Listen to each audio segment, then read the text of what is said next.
On va maintenant parler d'un événement qui a eu lieu ce week-end. Vous qui êtes le grand champion des réponses, Jean-Claude, quel a été l'événement du week-end côté culture, côté art?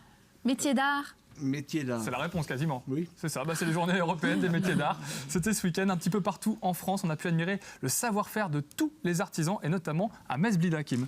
Effectivement, Metz-Blida s'est transformé en salon du fauteuil ce week-end. Vous pouviez ainsi découvrir le travail de 11 tapissiers et décorateurs de Lorraine venus partager leur passion à travers un défilé de fauteuils. Alors oui, ça peut paraître étonnant, mais le résultat est prometteur. Regardez.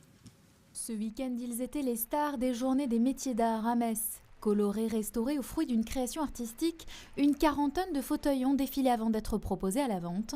Ils ont été imaginés par 11 tapissiers décorateurs de la région.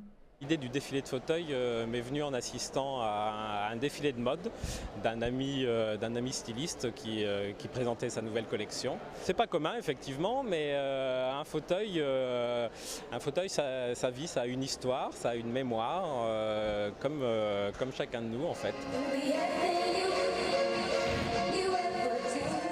La chorégraphie du défilé a été confiée à une ancienne danseuse reconvertie en tapissier décoratrice il y a 3 ans, Emmanuelle Cuny. Cette ex-éducatrice sportive en gymnastique rythmique a fait appel à des danseurs et des déménageurs pour mouvoir les fauteuils sur scène.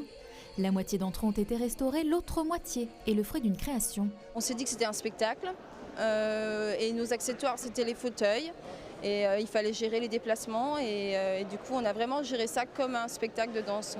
Il n'y avait aucun cahier des charges, chacun était libre de s'exprimer. Donc à partir de là, je dirais le côté éclectique de la réalisation est là ce soir. Et je pense que déjà aujourd'hui on a un super retour.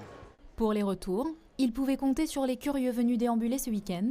Certains pour découvrir les métiers d'art et de création et pourquoi pas se lancer dans cette voie.